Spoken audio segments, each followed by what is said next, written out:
அருமையான ராகி கிச்சடி சேனலுக்கு உங்கள் அன்போடு வரவேற்கு. இன்றைக்கி காலை டிஃபன் பார்த்தீங்கன்னா ராகி கிச்சடி தாங்க. ரொம்ப ஈஸியாக செஞ்சிடலாம். அதுக்கு நான் 1 கப்பு ராகி மாவு எடுத்திருக்கேன். வெங்காயம், பச்சை மிளகாய், தாளிக்கிறதுக்கு கடுகு, சீரகம், சோம்பு. ரொம்ப அருமையாக இருக்கும். வாங்க எப்படி பண்ணுறதுன்னு பார்த்துடலாம். இங்கே பக்கம் கடாய் வச்சுருக்கேங்க. கடுகு, உளுத்தம்பருப்பு, சீரகம்,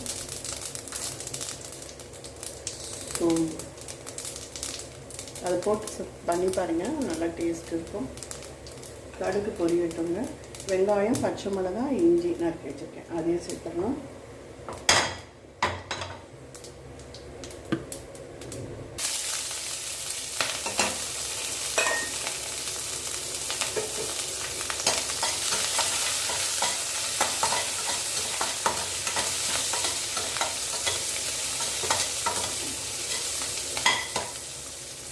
வெங்காயம் நல்லா வதங்கி வரட்டும். ஒரு பக்கம் கெட்டிலில் தண்ணி போட்டிருக்கேன்.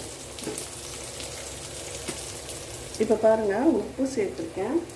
உப்பு சேர்த்து நம்ம கிளறிடலாம்.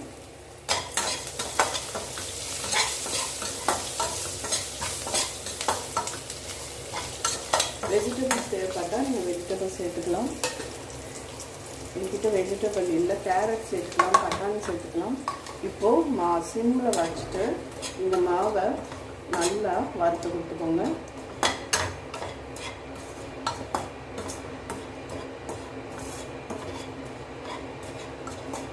நல்லா மாவு அந்த வழுவழுப்பு தன்மை நீங்கி நல்லா உதிரியாக வரணும். பாருங்கள், உதிரியாக வந்துருக்கு. இப்போ இந்த ஸ்டேஜில் கிச்சடி மஞ்சளாக இருக்கும் இல்லைங்களா, அதுக்கு இப்போ மாதிரி நம்ம 1/4 ஸ்பூன் மஞ்சள்.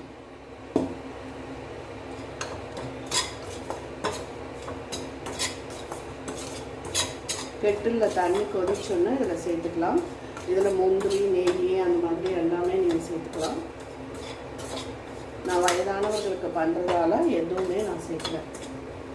இது நல்லா வறுத்து கொடுப்போம். மாவு நல்லா உதிரியாக வரணுங்க.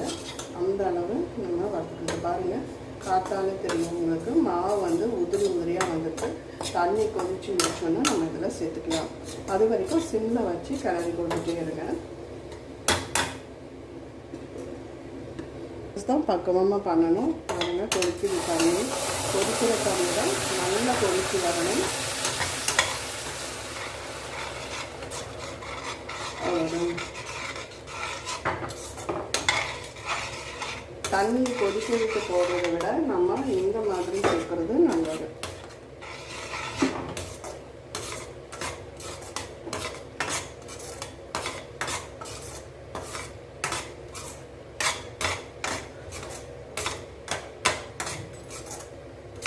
இதே கிளற வேண்டியதுதான்.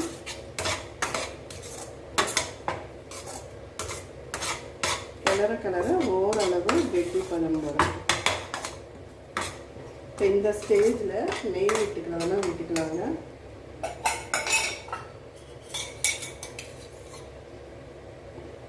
நாங்கள் வீட்டு தாத்தாக்கு பண்ணுறதால நெய் விடலாம்.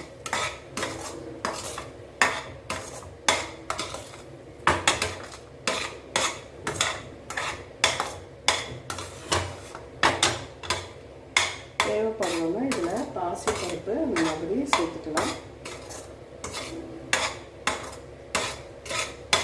நம்ம வறுத்ததுலேயே மாவு ஓரளவு வெந்து வந்திருக்கும். இப்போது இதில் கிளறும் போது இன்னும் நல்லா வெந்துடுங்க. இப்படியே நீங்கள் கொஞ்சம் நேரத்துக்கு கிளறி கொடுத்துட்டோங்க. கொஞ்சம் பபுள்ஸாக வரும். அந்த ஸ்டேஜில் ஆஃப் பண்ணிக்கலாம். அவ்வளோதான். ஒட்டாமல் கிச்சடி ரெடி ஆகிட்டு பாருங்கள். ஒட்டாமல் வந்துடுங்க. அந்த ஸ்டேஜில் நம்ம அடுப்பை ஆஃப் பண்ணிடலாம். உங்களுக்கு உப்புமானா உதிரியாக வரணும் ஓரளவு. அதனால் இதுக்கு நம்ம தண்ணி கூட சேர்த்ததால் இப்படி தான் இருக்கும் கிச்சடி. அவ்வளோதாங்க. இப்போ எடுத்து ஒரு பாத்திரத்துக்கு மாற்றிடலாம். அவ்வளோதாங்க, ரவா கிச்சடி ரெடி ஆகிடுச்சு. இது தொட்டுக்க நான் தேங்காய் சட்னி பண்ணியிருக்கேன். நல்லா அருமையாக இருக்கும்.